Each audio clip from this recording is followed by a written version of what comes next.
하나님 아버지, 주님 앞에 하루하루를 정직하게 살게 하여 주옵소서.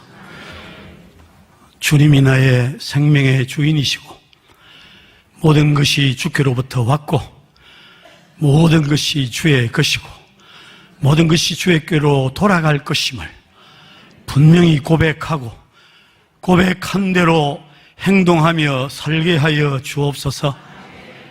믿음은 행동이라고 하였사오니 우리의 믿음을 행동으로 증명하게 하여 주시옵소서. 오늘의 교회가 하나님보다 세상을 더 두려워하는 무시무시한 세상이 되어버렸습니다. 교회가 되어버렸습니다. 세상이 하나님보다 훨씬 커져버렸습니다. 주여, 우리의 눈을 밝혀주시고 창조주 하나님, 구원자 하나님, 생명의 하나님을 바로 볼 수 있도록 인도해 주시옵소서. 예물을 주님께 드렸습니다. 불신자들은 자신의 정치적 목적을 위하여 얼마나 엄청나게 바치며 사는지 모릅니다. 조국에게, 이재명에게 돈이 얼마나 쏠리는지 모릅니다. 하나님이야 하나님의 백성들이 하나님의 나라를 위해서 제대로 헌신하다 갈 수 있게 하여 주시옵소서. 성도들을 축복하시고 가정들에게 복을 주시고 자녀 손들에게 하늘의 영광을 가진 자녀로 위대하게 자라도록 믿음의 유산을 남기고 하나님 주시는 복을 마음껏 누리게 하여 주시옵소서. 이 시간 주의 말씀에 굴복하는 저희들 되게 하옵소서. 예수님의 이름으로 기도합니다. 아멘. 반갑습니다. 서울서 오신 강사님은 1시간, 섬나라에서 온 분은 50분, 부산서 온 사람은, 김해에서 부산서 온 사람은 30분. 그렇게 확실하게 제대로 시간 배분을 했습니다.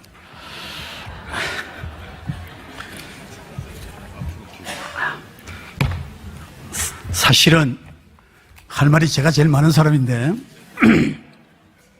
왜냐하면 고리파에 살면서 전투를 제일 많이 했기 때문에 할 말이 진짜 많습니다. 한때는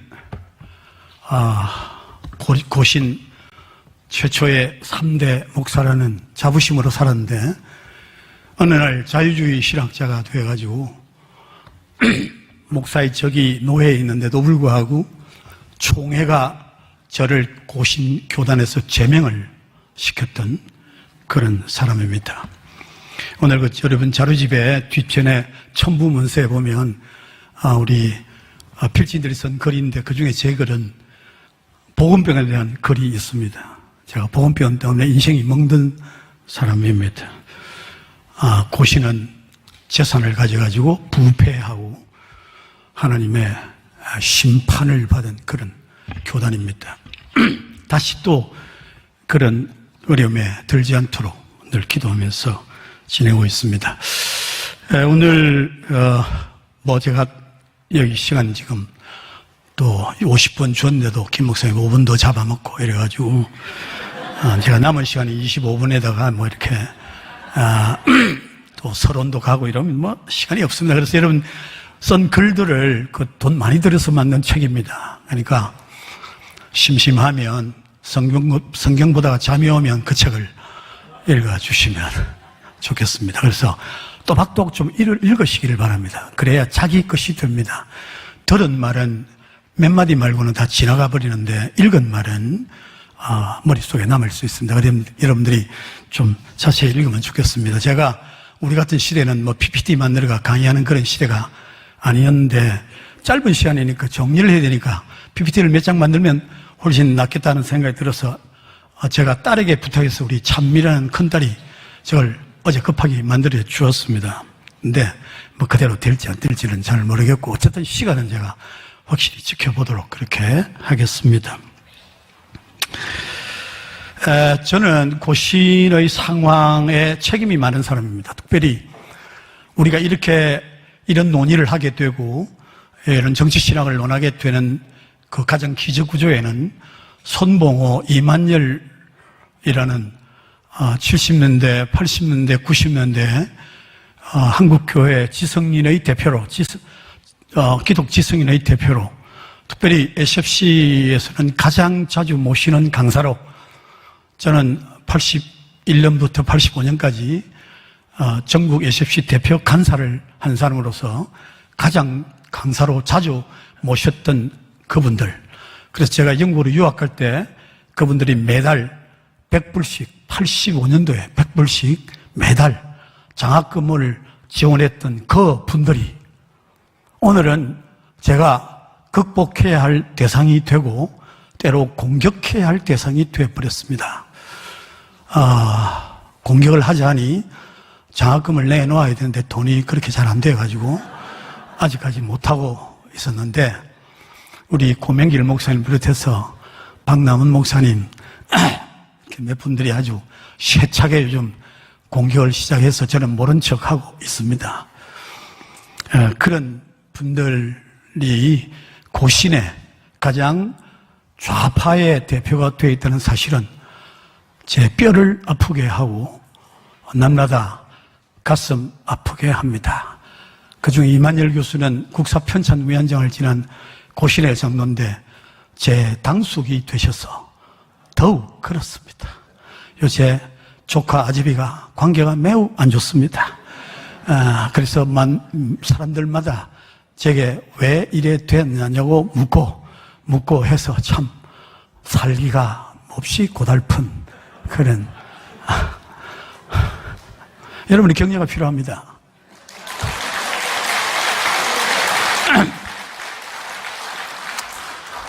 게다가 연장선상에서 제가 고신하고 역시 고신의 본부하고 열심히 전투를 하다 보니까 요즘 목사들이 만나는 사람들이 혹시 교수님 원래 좌파 아니었어요? 이렇게 저를 좌파로 계속 생각했던 사람들이 요즘 이상하다고 저를 바라보는 이런까지 되니 내 인생이 참 비극적입니다. 제가 논의를 시작하면서 우리 한국 역사를 가만히 생각해보면 우리 한국 교회가 140년이 됐잖아요. 이제 한국 교회는요, 세계 교회 어느 교회보다 큰 교회가 되었습니다. 그래서 세계 교회의 지도력을 발휘할 때가 되었습니다. 선교사도 미국 다음으로는 제일 많이 나가 있고요. 선교비도 굉장히 많이 보내는 교회입니다. 1000만 성도라 그랬고 6만 교회라 그렇게 이야기했습니다. 박사학위 우리나라에 1년에 한 2만 명씩 박사가 나온다는데요. 그중에 박사 밀도가 가장 높은 분야가 신학 분야라는, 다시 말하면 신학계에 박사가 가장 많이 나오는 그런 나라입니다. 대한민국 한국교회 대전이 위대한 나라가 됐습니다. 이제 이런 나라, 이런 상황 속에서 사실 교회는요, 한국교회뿐 아니고 교회는 항상 논쟁 중이었습니다. 교회가 시작되면서부터 논쟁이 끊이지를 않았습니다. 삼위일체 논쟁 엄청나게 오래 갔고요. 예수님의 신성과 인성 문제를 두고 예수님은 신이다, 예수님은 인간이다, 예수님은 신인 양성이다, 논쟁이 보통 오래 갔던 게 아닙니다. 여성 안수 문제가 계속 논쟁 중입니다.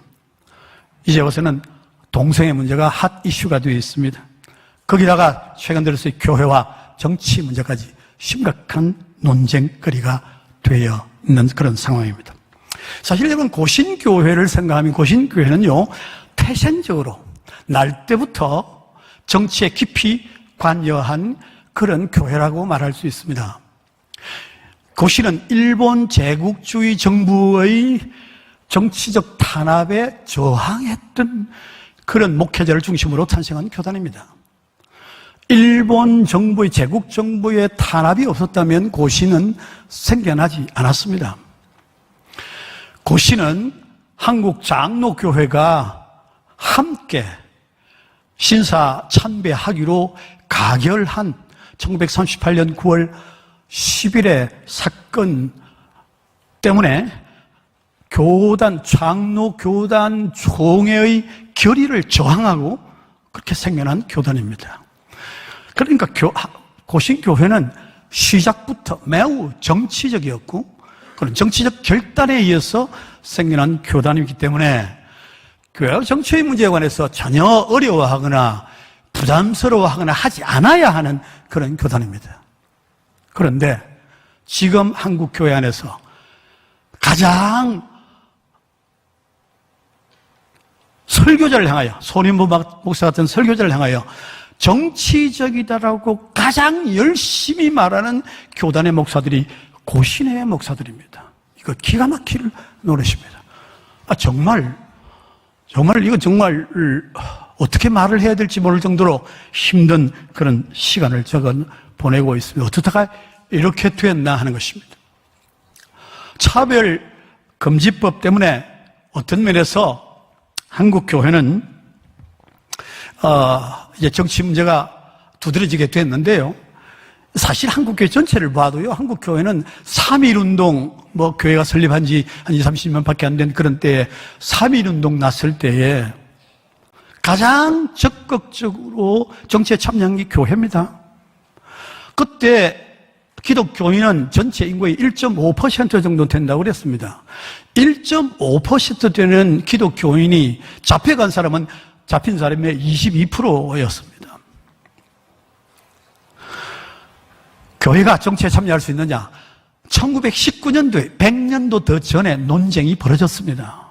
그래서 많은 목사님들이 거의 할 수 없다, 참여할 수 없다 했을 때에 이승훈 장로, 오산학교를 세운 이승훈 장로님이 제일 앞장서서 설득을 했습니다. 목사님이 못하는 일을 장로님이 설득했어요. 나라 없는 교회 없다. 무슨 소리 하느냐? 나라를 지키는 것이 그 교회를 지키는 것이다. 그렇게 설득해서 여러분 자주 듣고 많이 들은 대로 33인 중에 16명이 기독교인 아닙니까? 절반 이상입니다. 기독교인이 있습니다. 이런 교회가 이승만 대통령 세우였으면서 그야말로 기독교 국가처럼 세웠습니다. 이승만 대통령 기도 제목 중에 한성 감옥에서 20대에 했던 기도 제목 중에 하나가 뭡니까? 우리나라도 영국과 일본처럼 기독교 국가가 되지 않으면 나라를 유지할 수 없겠습니다. 기독교 입국론을 감옥 속에서 20대 청년이 꿈꿨습니다. 그렇게 해서 30수년의 독립운동 끝에 대통령이 되었습니다. 재헌국회를 만들었습니다. 시작하면서 순서에도 없는데 이윤영 목사님이 기도하고 시작했습니다. 기도했습니다. 대한민국은요, 당시에만 해도 불교 천지였지만은 기독교 국가로 사실은 시작했다 해도 틀리지 않습니다. 그런데 그 이후에 이제 나라가 어그러지기 시작했고, 그러면서 군사 독재가 필연적으로 생겨났고, 저는 필연이라고 생각합니다. 나라가 엉망진창이 되기 시작했습니다. 자유를 말했더니 자유에 대한 책임은 없이 함부로 하다가 결국은 군대가 나서지 않으면 안 되는 상황까지 갔습니다. 그때에 역시 교회가 열심히 싸웠습니다.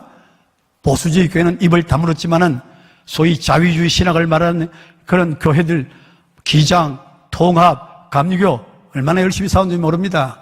그 목사들은 감옥에 한번 갔다 와야 목사다운 목사라고 소리를 들을 정도였습니다. 독일 교회가 감옥에 갔다 나온 그 목사들을 독일 교회로 불러서 거기에서 잘 2년 동안 먹이고 입히고 재우고 돌아올 때 집을 하나 살 만큼 돈을 주었다고 하는 말도 들릴 정도였습니다. 그렇게 열심히 했던 그런 교회였는데, 그럴 때에 진보주의 교회들이, 자유주의 교회들이 났으니까 보수주의 교회들은 사실은 침묵을 하기 시작했습니다. 입을 다물었습니다. 매우 소극적인 교회가 되어 버렸습니다.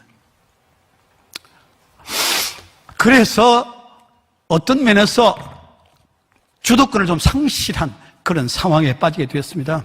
그런데 이 차별금지법을 말하기 시작하면서 드디어 신학적인 특성이 나타나기 시작했고, 군사 독재 시절에 열심히 했던 그 사람들의 신학이 자유주의, 진보주의, 다원주의적인 신학이기 때문에 차별금지법 전혀 반대하지 않고, 동성애, 낙태 전혀 말하지 않는 교회 본질을 드러내서 입을 다뭅니다.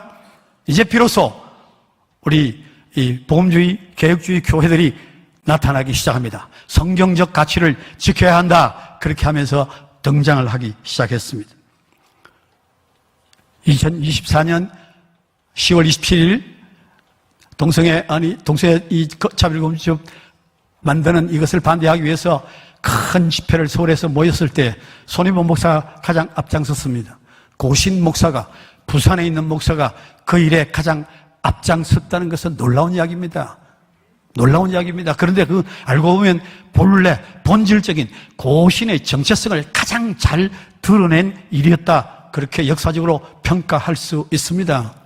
변방에 있는, 부산에 있는 그런 교회가, 그 목사가, 전혀 잘 알려지지 않던 목사가 나서서 그 교회 훈련된 청년들 수십 명을 끌고 전국 모든 지역의 집회를, 세이브 코리아 집회를 했는데 전부 세계로 교회 청년들, 교육자들이 가서 전부 그 일을 담당했습니다. 서울의 집회들도 사실은 그 팀들이 다 감당하는 그런 모습을 보여드렸습니다. 그런 집회를 두고 총회가 허락했는데도 불구하고 고신의 목사들이 앞서 말한 그런 기독교 윤리 실천 운동이라고 말하는 기독교 지성주의를 주장하는 이 사람들이 가장 앞서 반대하기 시작했습니다. 참여하는 것을 막았습니다. 그리고는 비판하기 시작했습니다. 손 목사의 설교에 관해서 잘못되었다고 전국을 다니면서 세미나를 열기 시작했습니다.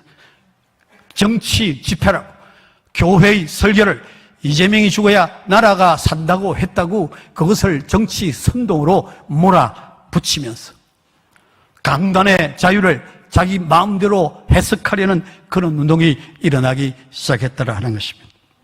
이런 상황에서 도대체 계획주의 신앙을 가진 교회와 정부는 어떤 관계를 가져야 하는가, 어떻게 우리가 앞으로 가야 하는가 하는 그런 문제를 생각하지 않을 수가 없습니다.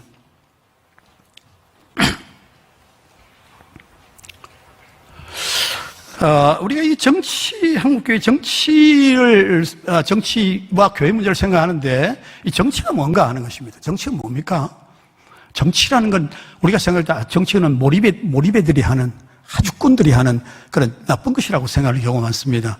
정치를 아주 좁게 말하면 국가기관, 정부, 국회가 하는 행동을 말하는 것이고, 광의를 말하면요, 사회의 다양한 갈등을 조정하는 과정을 통해서 사회 전체의 공동선을 추구하는 그런 행동 일체라 저는 그렇게 설명을 합니다. 그러니까 정치는 악이 아니라 인간의 삶의 필수적인 요소라 그렇게 말할 수가 있습니다. 그런데 이런 정치를 두고 정치가 교회와 분리되어야 한다 이런 주장을 폈습니다. 앞서 우리 강사들이 좀 이야기했습니다. 핵심적으로 하면 교회와 정치가 분리되어야 한다는 이런 말이 옳으냐 하는 것입니다. 일제의 영향을 받았다고 그렇게 말씀을 드렸습니다. 그런데 저는 교회와 국가, 교회와 정치 이건 두 용어가 다르다는 것을 말씀을 드리고 싶습니다.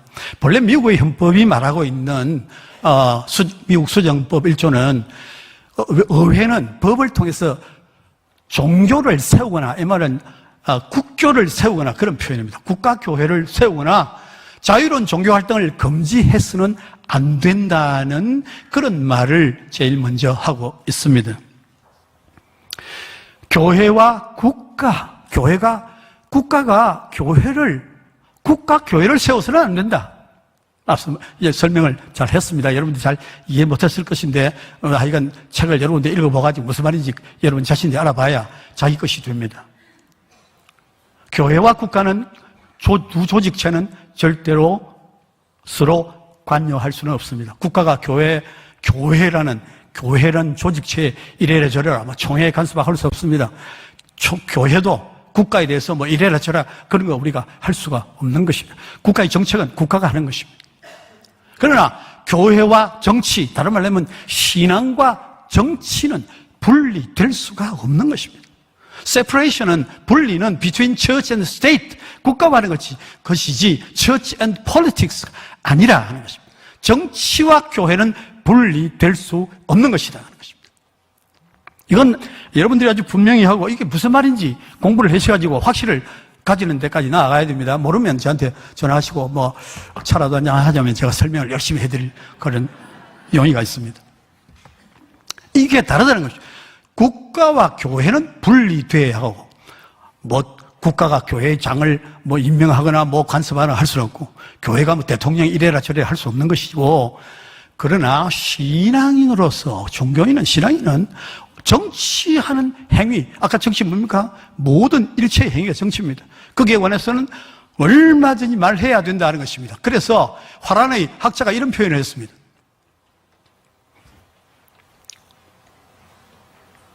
화란의 학자가 Everything is politics, but politics is not everything. 모든 것이 정치다. 모든 것이 정치다. 그러나 정치가 모든 것은 아니다. 책 제목입니다, 저게. 예, 화란 학자 해리 퀴터트라는 사람이 쓴 책인데요. 일상의 모든 삶이 정치의 영향을 받는다는 겁니다. 모든 삶이. 콩나물 하나 사는 것까지 다 정치의 영향을 받는다는 것입니다. 차를 세우고 주유소에 가서 가스 넣는 그 순간에 정치의 결과를 우리가 보게 된다. 그 말입니다. 미치지 않는 영역입니다. 그러나 종교적 영역이나 예술의 영역이나 하는 정치가 개입할 수 없는 영역이 있다. 오히려 교회가 정치보다 훨씬 위에 있음을 분명히 알아야 한다는 것입니다. 제가 말하고 있는 것은 이제 성경에서 그러면 어떻게 말하느냐 하는 것인데요. 시간이 이제 얼마 남지 않았습니다만 제가 간단하게 몇 가지 하고 여러분 좀 읽으시기를 바라고요. 구약 성경 속에서 정치는 어떻게 이해되고 있는가? 여러분, 구약은 한마디로 전체가 정치적 구조입니다. 구약은 이스라엘이라는 국가를 형성하는 과정, 출애굽에서 형성되기까지의 과정, 그 다음에 가나안에서 지파 동맹체, 오늘의 정치와는 다른 지파 동맹체 정치 제도를 갖고 있다가 결국은 인간이 왕이 되는 왕정체제로 바뀌는 그 모든 과정 가운데서 그게 어떻게 부패하고 어떻게 나라가 망하고 어떻게 다시 돌아 회복할 수 있는가 하는 것을 말해주는 것이 구약입니다. 구약은 시작부터 끝까지 전부 정치라. 그걸 다른 말로 하면 구약의 이상은 하나님의 나라라는 것입니다. 모세와 여호수아를 통해서 신정 정치를 하고 사사들을 신정에 가까운 그런 지파공 정치를 하고 선지자 사무엘을 통해서 왕정 시대가 열리고 북이스라엘을 엘리사 선지자는 기어이 어떻게 합니까? 열왕기하 9장 여러분 읽어보시면 거기에 예후 왕을 옹립하기 위해서 아합 왕가를 무너뜨리고 악한 아합 왕을 무너뜨리고 왕가를 무너뜨리고 새로운 나라를 만들기 위해서 예후라는 장군을 세워서 왕으로 만드는 일에 엘리사 선지자가 가서 기름을 부어가지고 왕이라고 선포하는 무시무시한 쿠데타 주역으로 등장합니다, 여러분. 열왕기하 9장 1절부터 9절까지 11절을 잘 읽어보시기 바랍니다. 완전히 거기서 대관식까지 이루어지는, 선지자도 아니고 선지자의 신학생이 대관식을 하는 무시무시한 그런 장면. 잘하면 충실이 되지만 못하면 역적이 돼서 바로 사형당하는 그런 쿠데타가 일어나는데요. 그 쿠데타 주역이 엘리사 선지자라는 것입니다. 교회가 정치 어떻게 해야 될 건지 너무나 잘 말해주고 있는 그런 상황이라 할 수 있습니다. 구약의 예언서는 뭐라고 합니까? 선지자 왜 등장합니까? 왕이 잘못하기 때문에 왕을 견제하기 위해서 등장합니다. 선지자가 먼저 등장하는 것은 이스라엘이지만 많이 활동하는 곳은 북이스라엘입니다.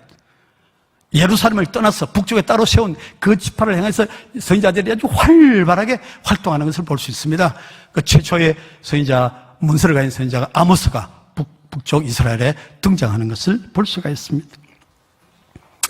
그리고 아모스 이후 대부분의 17명의 우리 선지자 이야기하는데 선지자 속에 호시아 선지자를 빼고는 전부 어떤 예언을 담고 있냐 하면 Oracles against the Nations라는 열방 예언이라는 독특한 그런 양식을 가진 예언이 등장합니다. 여러분들이 성경을 그냥 많이 읽으신 분들이니까 이제는 그냥 읽지 말고 열방 예언이 있다 그랬다. 그러면 구약 예언서 쫙 이사야부터 펴가지고 거기에 열방 예언이 어디 나오는지 한번 찾아보십시오. 호시아스를 빼고는 전부 다른 나라, 이스라엘이 아닌 다른 나라에 대한 예언을 포함하고 있어요. 선지자들은 이스라엘만을 위한 예언자가 아니었고 이스라엘 바깥의 나라들 끼칠 수 있는, 뻗칠 수 있는 모든 나라에 대한 관심을 가졌고 거기에 심판을 선포하는 행위를 하고 있습니다. 하물며 이스라엘 이겠느냐, 하물며 유대 나라겠느냐. 오늘 선지자적 사역을 담당하는 목사들이 어떻게 설교해야 될 것인지 제발 구약 좀 읽고 선지자들이 좀 배우고 배운 대로 설교하도록 여러분들이 좀 잘 가르쳐 주시기를 바랍니다. 선생이 따로 있나? 가르치는 사람이 선생이다.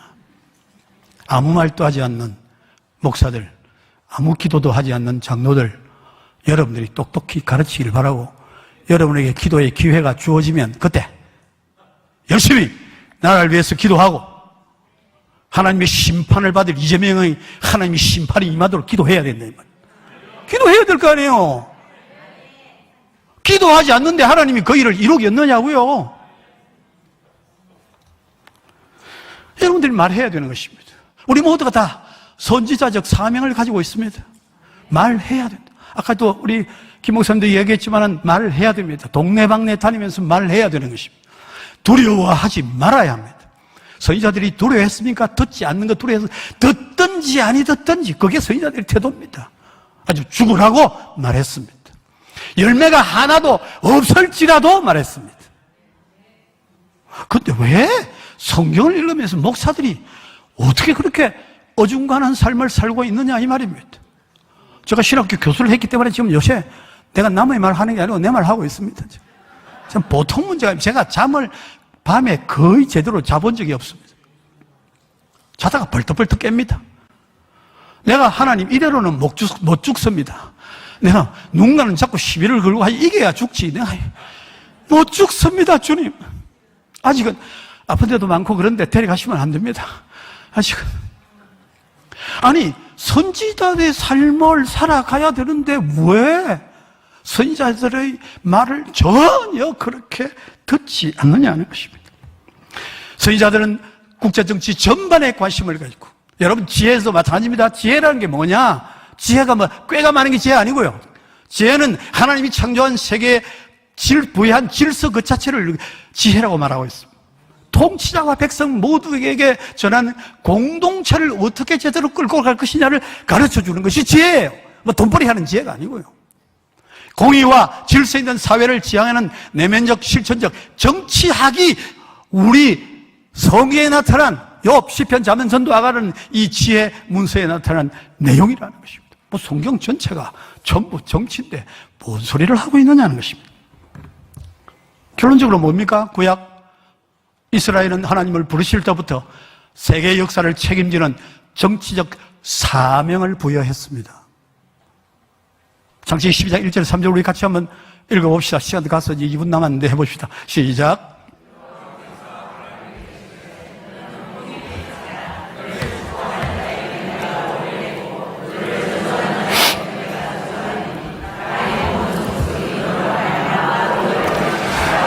여러분, 아브라함을 누구를 위해 불렀습니까? 자기 자녀 이삭과 야곱, 요셉 이거 불렀습니까? 땅의 모든 족속이 너로 말미암아 복을 얻을 것이니라. 여러분, 이스라엘의 시작 자체가 세계적입니다. 국제 정치학적입니다. 모든 세계를 잘 살게 만들어라. 그게 너에게 주어진 사명이다. 여러분, 아브라함 하나밖에 없을 때입니다. 에? 새끼 하나도 없을 때입니다. 딱 아브라함 혼자 있는 아브라함을 하가요. 모든 땅의 모든 족속이 너로 말미암아 복을 받을 것이다. 어떻게 꿈꾸고 살아야 하는지, 무엇을 생각해야 되는지, 무엇을 말해야 하는지. 여러분, 창세기 12장에 말하고, 저는 성경 가운데 창세기 12장 1절 3절이 제일 중요하다고 생각합니다. 왜냐하면 그게 그림의 끝이기 때문입니다. 그렇게 부름을 받았는데 오늘 설교자의 사명이 뭐냐는 것입니다. 아브라함과 선지자들이 주어진 국내외 정치 현장에 대한 심판을 경고하고, 그게 시간이 있으면 복을 말해야 되는 거 아닌가 하는 것입니다. 먼저는 심판을 경고하고 회개하게 만들고 그 다음에 축복을 선언해야 됩니다. 여러분, 신약 성경은 뭐라고 말하고 있습니까? 신약 성경은 예수님의 관한이고, 예수님이 뭡니까? 예수님의 절대 관심사가 뭡니까? 마가복음 1장 15절이 예수님의 절대 관심사입니다. 시작.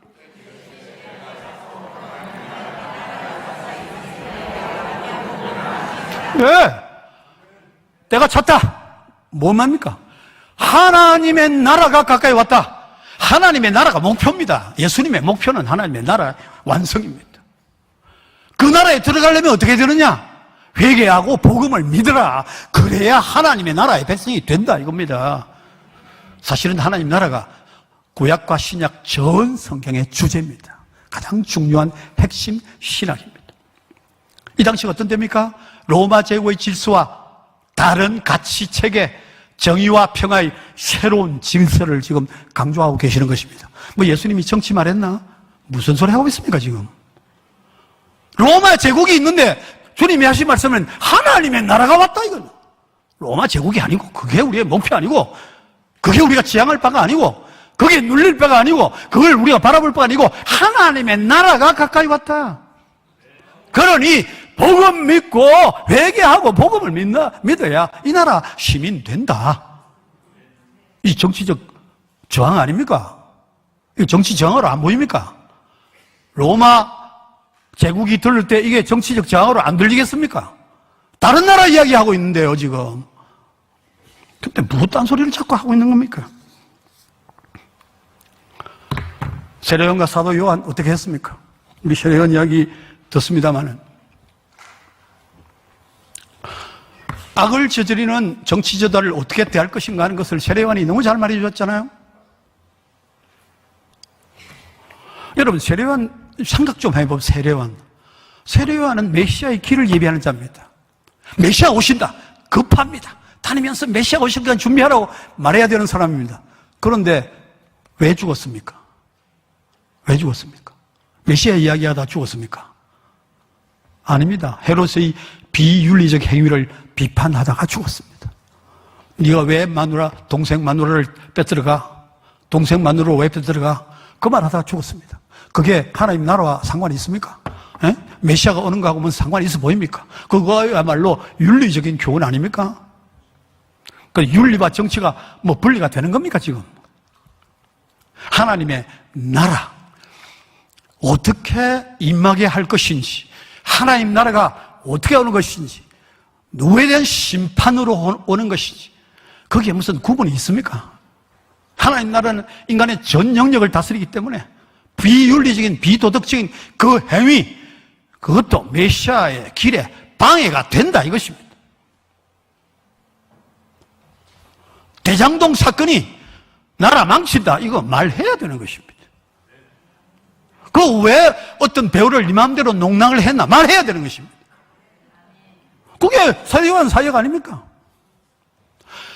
이 세례요한 남의 무슨 여자 취했다 그거 이야기하다가 죽은 세례요한을 뭐라고 했습니까? 여자의 낳은 자 중에 가장 크다 그랬습니다. 가짜 대통령 이재명을 질타한 손인범 목사의 설교가 징계받아야 하는 설교입니까? 고레파가 그래 말해야 됩니까? 고신 목사가 그래 말해야 하는 것입니까? 세례요한을 부인하는 자입니다. 여러분 사도 바울이 이야기를 많이 했죠. 로마 황제가 아닌 왜 바울이 비난을 받고 공격을 받고 그렇게 고소를 당했습니까? 예수님을 주로 시인하는 바람에 그렇습니다. 사도행전 17장 6절 7절 보면 가이사의 명을 어기고 다른 임금 예수라 하는 이가 있다고 저 사람들이 말하고 있습니다. 하여 고발당해가지고 고초를 겪었습니다. 가이사 아닌 다른 임금이 있다. 그게 사도 바울의 전도 내용이요. 설교 내용입니다.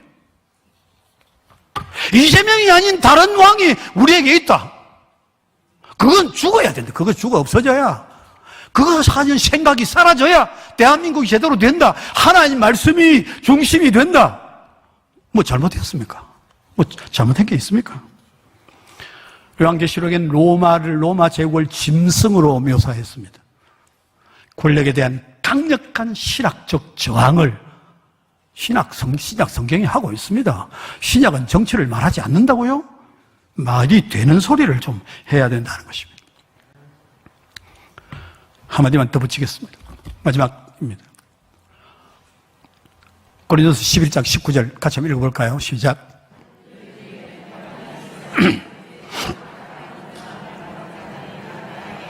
예, 파당이 있어요. 옳다 인정을 받는 자들이 나타나게 되리라. 그런 말 하면 또 깨진다, 나누어진다, 우리 교인들 중에 좌파도 있고 우파도 있고 한데, 목사님 그 이야기 하면, 여기 불편하고. 잘하고 있다. 잘하고 있다. 편당. 여러분 보세요. 너희 중에 파당이 있어야, 나누어지는 것이 있어야, 너희 중에 분열이 있어야 너희 중에 옳다 인정함을 받은 자들이 나타나게 되리라. 여러분, 이게 성찬에 관한 이야기입니다. 성찬 방법을 두고 논쟁할 때 나타난 이야기지만은 저는 거의 모든 일에 분명히 사용될 수 있다고 생각합니다. 누가 하나님의 인정을 받을 것인가? 너희 중에 옳다 인정함을 받는 자들이 나타날 것이다. 하나님이 어프로브 하시는 사람이 나타나게 될 것이다. 여러분, 우리에게 중요한 게 뭡니까? 교인들의 인정입니까? 장로들의 인정입니까? 세상의 인정입니까? 세상이 좋다 하면 되는 겁니까? 세상에 마음에 들면 좋은 교회입니까? 저 교회 참 좋은 교회다, 돈 많이 나눠줘서 좋은 교회다, 그게 좋은 교회입니까? 누구에게 도대체 인정받아야 되는 것입니까? 하나님의 인정을 받는 교회가 되도록 우리 최선을 다할 수 있기를 바랍니다. 하나님의 인정을 받지 않으면 아무 소용없어요. 지 아무리 잘해도 소용없는 일이라니까요.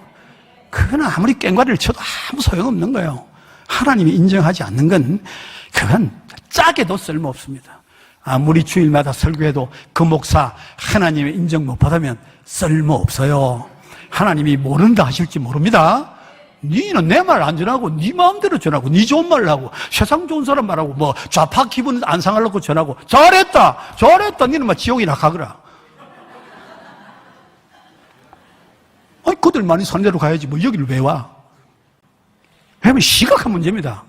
너희 중에 편당이 있어야 옳다함을 인정받는다고 했습니다. 그러나 우리는 생각할 점이 하나 있죠. 같이 한번 읽어봅시다. 시작.